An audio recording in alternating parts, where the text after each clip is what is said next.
Sir बिस्मिल्लाहिर्रहमानिर्रहीम। Sir आज हम करेंगे cash and bank cycle. Sir cash and bank cycle क्या होती है? कैश एंड बैंक साइकिल ये होती है कि कैश इन हैंड और कैश एंड बैंक जो है ना उसके हिसाब से। ठीक है, नॉर्मली इसके लिए क्या होता है कि मेरा असल में एक कैशियर होता है या एक अकाउंटेंट होता है, वो कंपनी के अंदर मतलब पैसा संभाल रहा होता है। ठीक है, ठीक है। अगर हेड ऑफिस होती है तो इतना मसला नहीं होता, फिर वही पेटी कैश एक्सपेंस भी संभाल रहा होता है और ओवरऑल कैश भी संभाल रहा होता है। ठीक है ना। मसला ये होता है कि अगर कंपनी की ब्रांचेस हैं, कोई 50-60 ब्रांचेस हैं या 30-40, तो कंपनी क्या करती है, हर ब्रांच में ना पेटी कैश मंथ के स्टार्ट में एडवांस के तौर पे भेज देती है। क्योंकि सर फिर एंट्री क्या कर लेती है, अगर एडवांस में मैंने पेटी कैश भेज दिया ब्रांचेस के अंदर, तो एंट्री ये हो रही होगी सर, एडवांस तो ब्रांचेस डेबिट, कैश या बैंक क्रेडिट, इस तरीके से होगी।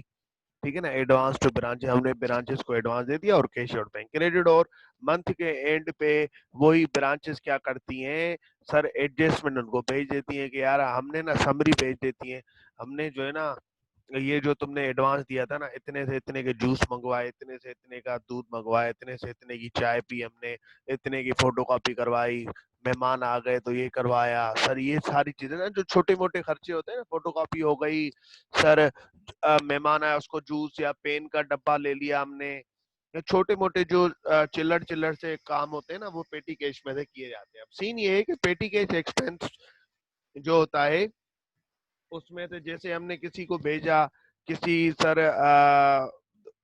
मतलब ऑफिसर, किसी एम्प्लॉय वगैरह, छोटे से क्लर्क वगैरह को हमने भेजा, चेक जमा करवा के तो उसको पेट्रोल के पैसे दे दिए 50-60 रुपए। तो ये सारी चीजें होती हैं, उसके लिए छोटे छोटे खर्चों के लिए ना ब्रांचेस को ना पेटी केस दिया जाता है। हमेशा ये बात याद रखना कि पेटी केस जो भी होगा वो हर ब्रांच के एवरेज जो महीने के खर्चे होते हैं ना उससे एक्सेसिव नहीं होगा। ठीक है ना, उससे ज्यादा नहीं होगा, फिर क्या होगा, चोरी होने के चांस होंगे। हमेशा लिमिटेड होगा, मतलब जो आपके एवरेज खर्चे हैं ना, महीने के हिसाब से एवरेज निकाला जाता है उतना होगा, उससे ज्यादा नहीं होगा। ठीक है ना, हर कंपनी की पॉलिसी होती है। दूसरी चीज सर, जो आपका कैश होना चाहिए ना, वो हमेशा हर ब्रांच के अंदर, हर कंपनी के अंदर एक लॉकर होना चाहिए, जैसे बैंक वगैरह में होता है छोटा सा सर, उसके अंदर वो कैश पड़ा होना चाहिए। कहीं बाहर नहीं खोल के रख जाएं आप, ठीक है ना, ओपनली नहीं पड़ा, उसके अंदर पड़ा होना चाहिए। उसकी जो चाबी होनी चाहिए वो एक अथोराइज बंदे के पास होनी चाहिए, वो सिर्फ वही खोल सकता है और कोई नहीं खोल सकता। दूसरी चीज, केस आपका हमेशा इंश्योर्ड होना चाहिए, जैसे अल्लाह खैर करे कभी केस चोरी हो जाता है या कुछ हो जाता है, तो साहब आप जो है ना इंश्योरेंस कंपनी से वो रिकवर कर सकें, आपको लॉस ना हो रहा हो। ठीक है सर, उसके अलावा केस मस्ट बी टाइमली। जो जो केस आपका बच जाता है, जो कि लिमिट से ज्यादा हो जाता है, ठीक है ना, जो लिमिट से एक्सेसिव हो जाता है, उसको आप क्या करें, बैंक में जमा करवा दें। उसको आप क्या करें सर, उसको आप बैंक में जमा करवा दें। ठीक है, बिल्कुल पूरे ओवरऑल केस को मैं ना इंश्योरेंस करवा रहा होता हूँ। पेटी केस की क्या चीज है, पेटी केस भी एक्सपेंस ही होता है ना, पेटी केस भी तो केस ही होता है ना मेरा, तो पेटी केस को भी ना मैं इंश्योर ही करवा रहा होता हूँ। ठीक है सर, उसके अलावा अगर मैं बात करूं सर, उसके अलावा अगर मैं बात करूं उसकी और हर मंथ पे ना, हर मंथ के एंड पे सर मेरी ना बैंक रिकंसिलेशन स्टेटमेंट बननी चाहिए। बैंक रिकंसिलेशन स्टेटमेंट बनेगी तो मुझे पता लगेगा कि कौन से मेरी कैश एट बैंक में, और मेरा जो कैश है इस पर अपना बुक है, कैश है इस पर जो बुक है सर, उसमें और मेरी कैश एट बैंक में क्या फर्क है। ठीक है ना, उसमें और मेरी कैश एट बैंक में क्या फर्क है। ठीक है, तो सर अब सीन ये है कि बैंक रिकंसिलेशन बनेगी ना, तो कभी भी वो जो चीजें होंगी ना, जो उसके रिकंसिलेशन आइटम बनेगी, अनप्रेजेंट चेक या अनक्लियर चेक, उसके अंदर ना हमें एक मतलब ट्रेक ट्रेक पता चल सकेगा कि कौन सी चीजों की वजह से कैशेड बैंक और मेरे कैशेस पर जो मेरा बुक होता है, ठीक है ना, कैश बुक, उस जो मैंने कैश मेंटेन किया हुआ है, मेरे हिसाब से बैंक में कितना होना चाहिए और बैंक के हिसाब से मैं, अगर कोई डिफरेंस होता है तो मुझे पता चल जाता है। क्योंकि फाइनेंशियल स्टेटमेंट में जो एंट्री हो रही होती है ना, cash as per bank statement नहीं हो रही होती, कैश एज पर हमारे जो बुक होती है ना उसके हिसाब से एंट्री हो रही होती है। तो कोई भी डिफरेंस होता है ना, तो वो उसमें अनप्रेजेंट या अनक्लियर चेक के अंदर आ जाता है। ठीक है ना, तो अगर वो मंथली बन रही होगी और वो उससे ना किसी अगर मंथ नहीं बनेगी ना, ये किसी मंथ अगर नहीं बन रही होगी, तो उससे ये रिस्क हो सकता है कि फिर आप ट्रेस नहीं कर सकेंगे कि आपके आपके और बैंक के बैलेंस में कहाँ-कहाँ फ़र्क है। और हमेशा ये बन के फिर अप्रूव्ड होनी चाहिए, ज सर जो बंदा इसका रिस्पॉन्सिबल ऑफिशियल हो। जैसे कि अगर अकाउंटेंट बना रहा है, तो अगर हमने सीनियर मैनेजर को कहा या असिस्टेंट मैनेजर को कि आप अप्रूव कर दो, तो वो रिस्पॉन्सिबल ऑफिशियल बन जाता है। अगर असिस्टेंट मैनेजर बना रहा है, तो हमने कहा हुआ है सर किसको, मैनेजर को या सीनियर मैनेजर को आप इसको अप्रूव कर दो, तो वो रिस्पॉन्सिबल ऑफिशियल है।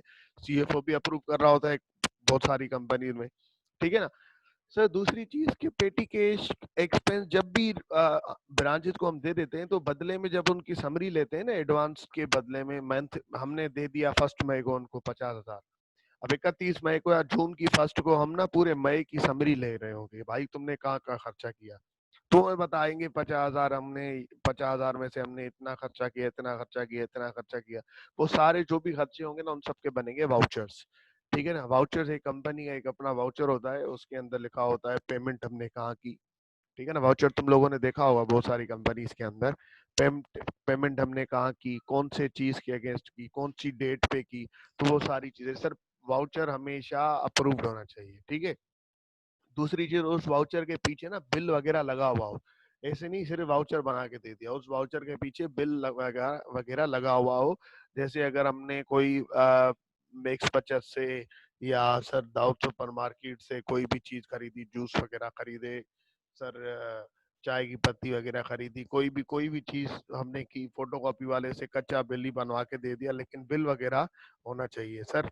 वाउचर एक कंपनी का अपना, हर कंपनी का अपना डॉक्यूमेंट होता है, जिसके अंदर ना आ रहा होता है, डेट आ रही होती है, और पेमेंट किस चीज की हुई, पेमेंट किस फॉर्म में हुई, किसको की गई, और किसने पेमेंट की, किसने रिसीव की, किसने वाउचर को अप्रूव किया, किस नेचर की पेमेंट है, क्यों की गई, ये सारी बातें उसके अंदर आ रही होती है, ठीक है। ये सारी डिटेल्स होती हैं। जैसे कि अगर आप फोटोकॉपी के पैसे इनकर कर रहे हैं, तो डेट आ गई, डेट भाई 15 मई, ठीक है। फोटोकॉपी के पैसे हैं, कितने पेज फोटोकॉपी हुए, ठीक है।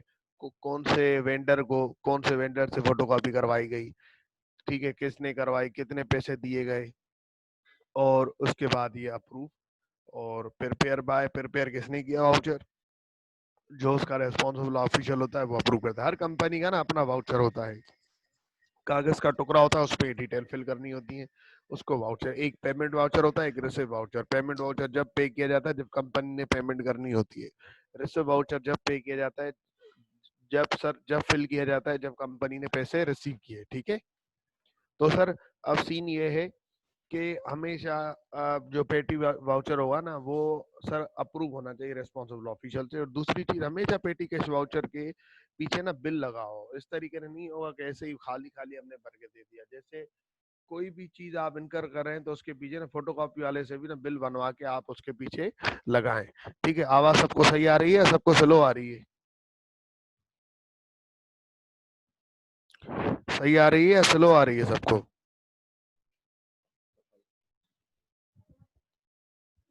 सही आ रही है सबको आवाज?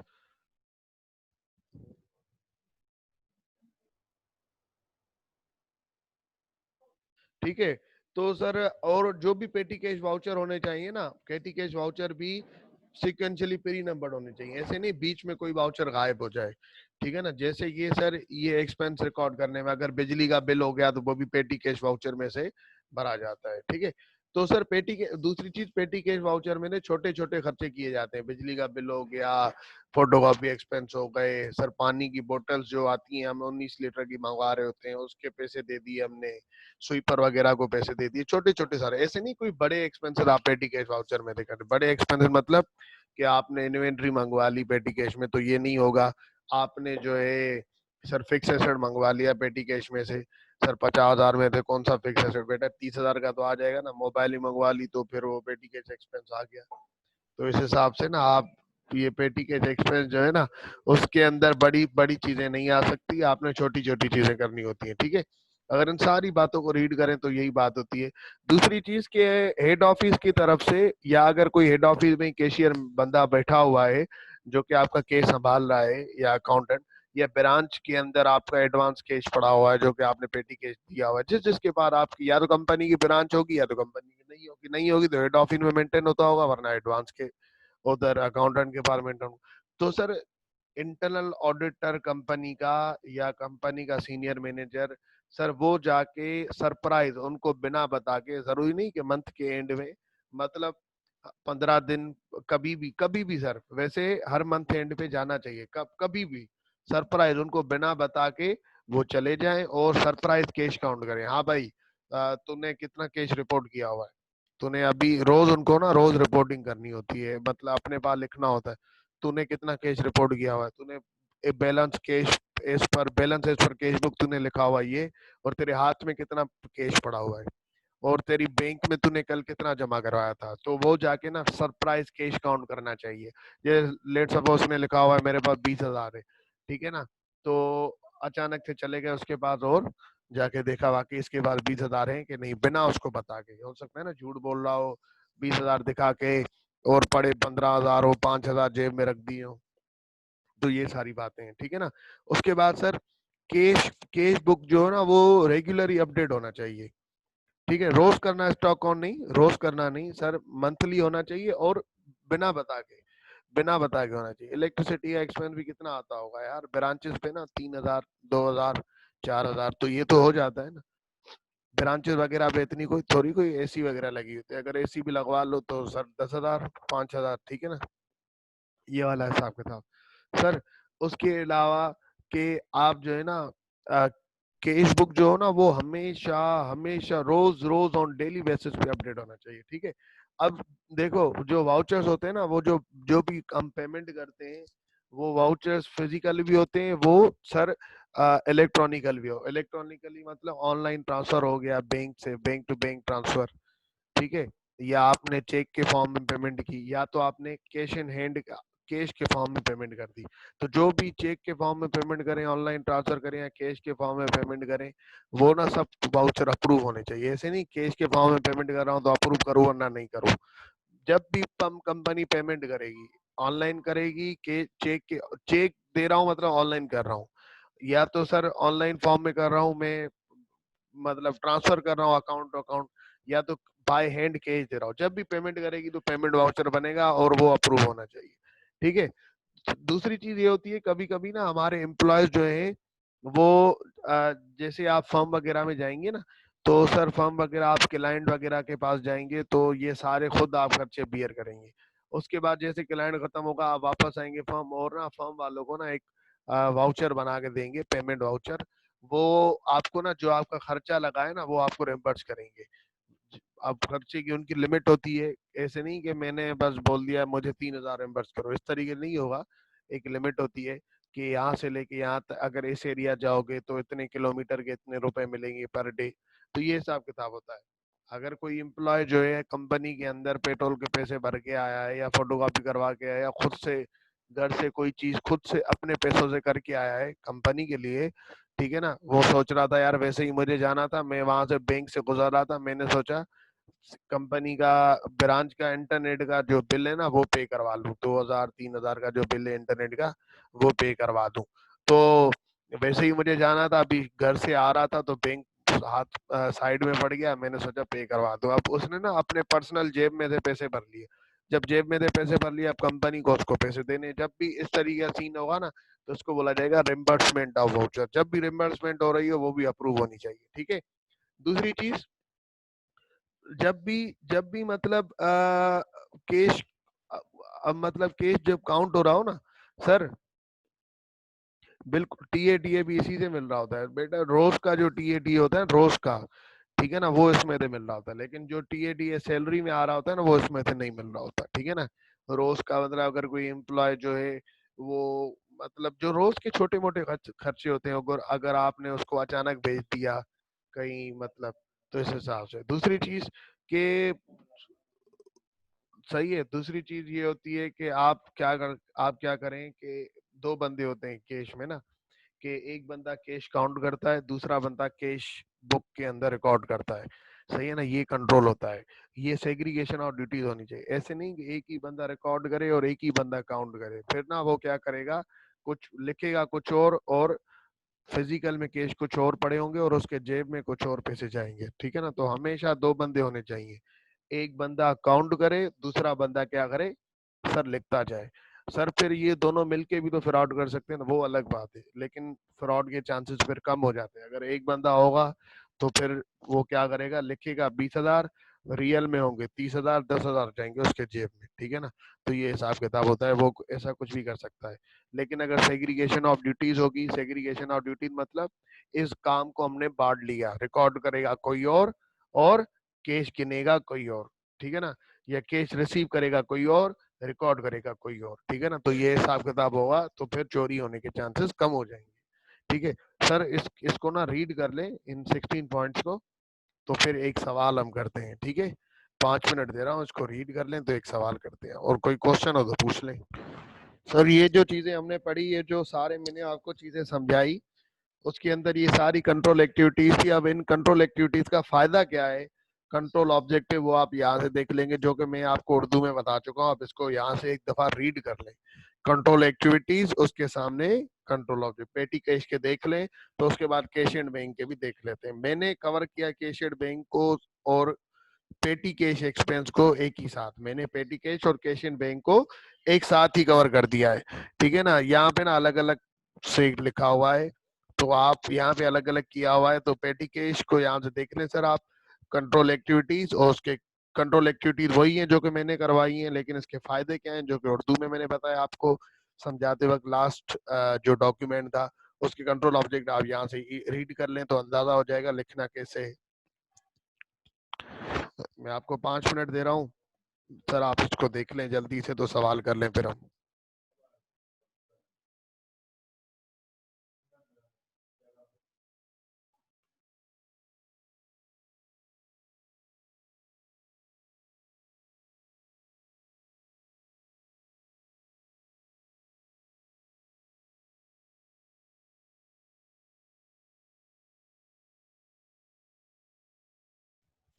अब यहाँ से रीड कर लें कैश रिसीविंग से। ये टेस्ट ऑफ कंट्रोल नहीं पढ़ना है यार, टेस्ट ऑफ कंट्रोल नहीं पढ़ना फिलहाल, कंट्रोल एक्टिविटीज और कंट्रोल ऑब्जेक्टिव्स पढ़ने। Control activities and control objective, ये वही बातें हैं जो कि मैंने ना पढ़ा चुका हूँ, ठीक है ना। तो इनको देख लें आप, या जस्ट इस वजह रीड करवा रहा हूँ जैसे आपको लिखने में मदद मिले कि कौन से कंट्रोल का कौन से कंट्रोल ऑब्जेक्टिव, कौन सी कंट्रोल एक्टिविटी का कौन सा कंट्रोल ऑब्जेक्ट, सही है। इसको चेक कर लें एक दफा, दो दो चीजें पढ़ेंगे ना तो आपको पता चल सकेगा कि जरूरी नहीं कि यहाँ से रट्टा लगा लें, एक पता चल सकेगा, अंदाजा हो सकेगा कि किस तरीके से लिखना है मुझे, ठीक है ना। तो आपको ना एक ड्राफ्टिंग का पता चल जाएगा, तो यहाँ से देख लें और फिर मुझे बताएं सर। तो जैसे कि आपने रीड कर लिया, अब ना हम हमारे दो साइकिल बच गई हैं, कैशियड बैंक साइकिल और इन्वेंट्री साइकिल। तो अब सारे सवालात भी हमने कर लिए हैं, मजीद इसके आईकेप के भी करेंगे, जो जो आए हैं वो टेस्ट के अंदर मैं आप लोगों से करवाऊंगा। अभी आ जाए शाइनी हैप्पी विंडोज करते हैं कैशियड बैंक, ठीक है।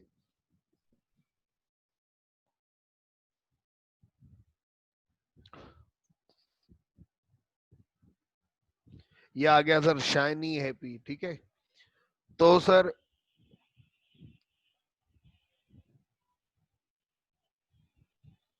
शाइनी हैप्पी यहाँ से पढ़ेंगे, सबसे पहले क्या करेंगे हम, सबसे पहले हम रिक्वायरमेंट पढ़ेंगे sir. Identify and explain two deficiency in system, वो कह रहा है कोई भी दो डेफिशिएंसी बताओ, suggest control to each of the deficiency, आप बताओ कंट्रोल होना क्या चाहिए था इन डेफिशिएंसी के against. List test of control the auditor should, इसको छोड़ दो। अब मैं यहां से रीड कर रहा हूं, Shiny Happy Windows Company (SHW) is a window cleaning company. Customers' windows are cleaned monthly. The window cleaner then posts a stamp address envelope to payment through the customer's front door. ठीक है sir, अब क्या कह रहा है, SHW has a large number of receivable balances and these customers pay by check or cash, which is received in the stamp address envelope in the post. सही है। The following procedure are applied to cash received in cycle. ठीक है भाई, cash हाथ में हमें जो मिला, कस्टमर इसको क्या करते हैं, इनवेलप में कैश डाल के इनको दे के जाते हैं, जैसे शादी शादी का लिफाफा दिया जाता है। A junior clerk from account department opens the post. If any check or cash have been sent, she records the receipt in the cash receipt log and then places all the monies to the log small cash box. अब बताओ इसके अंदर deficiency क्या है? Record भी वही कर रही है और केस गिन भी काउंट भी वही रही है, तो सेग्रीगेशन ऑफ ड्यूटीज नहीं है, ठीक है ना, ये देख लेना। दूसरा भी इसके अंदर डेफिशिएंसी हो सकती है, वो भी चेक कर लेना सर, दूसरी डेफिशिएंसी भी है सर। उसके अलावा the contents of the cash box are counted each day and every few day these sums are banked by which every member of the finance team is available, whichever member finance team available। किसी से भी करवा लेते हैं भाई, ये जो है ना रोज रोज बैंक में जमा नहीं करवाते, ठीक है ना, ये कभी कभी बैंक में जमा करवाते हैं और किसी से भी करवा लेते हैं। या क्या ये हर किसी से करवा लेना चाहिए? नहीं सर, जो रेस्पॉन्सिबल बंदा हो उससे करवा लेना चाहिए। दूसरी चीज कि सर ये जो है ना फ्यू डेज में नहीं, रोज रोज जो है ना बैंक में जमा करवाना चाहिए। The cashier records the detail of इसने तो दो डेफिशिएंसी बोली थी, हमने तो दो डेफिशिएंसी पहली दो में ही आइडेंटिफाई कर ली। बेटा हम सब में डेफिशिएंसी जितनी हो सके डेफिशिएंसी आइडेंटिफाई करेंगे, ठीक है ना। ये एससीसीए का सवाल है तो ये 10 डेफिशिएंसी दे के 5 मांगेगा, लेकिन अगर आईकेएफ का सवाल होगा तो 10 डेफिशिएंसी दे के 12 मांगेगा, ठीक है ना। दो अज्यूम भी करनी पड़ेंगे आपने। The cashier records the detail of cash received log into the cash received day book and also update the sales ledger, ठीक है ना। तो ये क्या कह रहा है? The cashier records the detail of cash received log into the cash received day book and also update the sales ledger. Usually on the monthly basis, the cashier perform a bank reconciliation which he then files. If he misses a month, then he catches this up in the following month reconciliation। अब देख लो हर month नहीं बना रहा वो, किसी किसी month बना रहा है। तो सर इसको देखें और मुझे बताएं क्या मसला है। इसको ये हो जाएगा, इसको देखें, इसके कंट्रोल सजेस्ट भी करें, ये सवाल हो जाएगा। क्या कहते हैं? सवाल हो जाएगा, इजी सवाल है ये। चलें फिर आज के लिए यहीं तक रखते हैं, आगे बढ़ेंगे फिर।